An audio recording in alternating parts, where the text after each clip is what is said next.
In reference to talking about government's role in a free society, you mentioned some of the market failures, and I think that you may have just passed over one that is of utmost importance, and that is of poverty. And in prefacing my question, I'd like to refer to what President Kennedy said, that if a free society cannot help the many who are poor, it cannot save the few who are rich. And to say that, well, we are a government of the people, and when there is a large sector of the people who are hurting, perhaps it is the responsibility of this government of the people to help out. Well, my question is regarding how free are the poor, how free are the unemployed, and how free are those people who are disadvantaged? Right. And so in reference to that, right, what is government's role? Sure. First of all,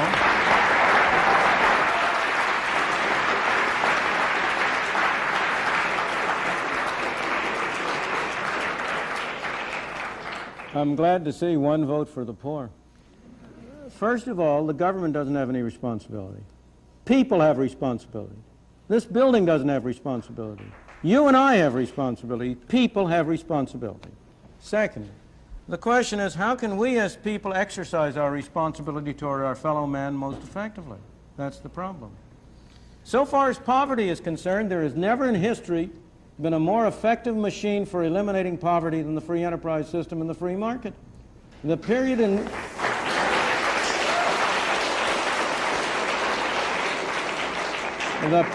which you had the greatest improvement in the lot of the ordinary man was the period of the 19th and early 20th century. Those of us in this room are the heirs of that.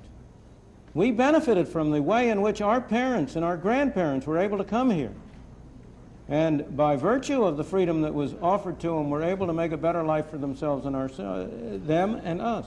But next, if you look at the real problems of poverty and denial of freedom to people in this country, almost every single one of them is a result of government action, and would be eliminated if you eliminated the bad government failures. Let me be precise and specific. Why do we have so high an unemployment rate among black teenagers? It's a disgrace and a scandal. Why do we have so high an unemployment rate? First of all, because we give them lousy schooling through governmental schools, which make them unqualified to hold decent jobs. And second of all, we require employers to discriminate against them by not hiring them unless their productivity is enough to justify a minimum wage. The minimum wage rate is the most anti-Negro law in the books. And it's an anti-Negro law because it precisely, having first not enabled the young blacks to have a decent schooling so that they can have productivity, we next deny them the on-the-job training that they might get if you could induce employers by being able to hire them for relatively low wages to give them on-the-job training that would make them qualify for higher payment and higher productivity. In the third place, we have constructed a governmental welfare scheme which has been a machine for producing poor people. We have induced people to come under control of welfare. I'm not blaming the people, don't misunderstand me. It's our fault for constructing so perverse and so ill-shaped a monster as the whole set of welfare programs we have, under which we encourage people, families to break up, we encourage people to move from one part of the country and come to another, under which we have, in effect, made many people poor. And yet, when all this is said and done, have I ever been where? Welfare or poor. I have, sir. Of course, more so than most of the people in this room.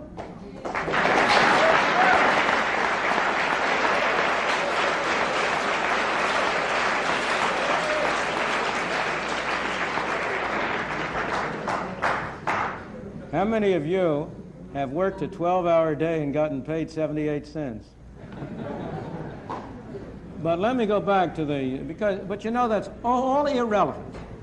Is there one of you who is going to say that you don't want a doctor to treat you for cancer unless he himself has had cancer?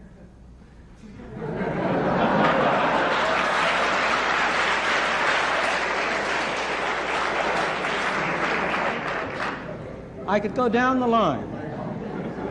But when all is said and done, while there are people in this country who are worse off than other people, by and large, even the poorest people in this country are relatively well off compared to the conditions in many other countries in the world. What we take as our standard of poverty, what we take as our standard of poverty, is above the average income of all of the people in the Soviet Union, let alone of the people in India or China or in other countries. Now, that doesn't mean we should be satisfied with it. We are a wealthier country and we've been more productive, and we should set higher standards by ourselves. But by the same token, we ought to have a sense of proportion, and we ought to recognize both the source and the problem.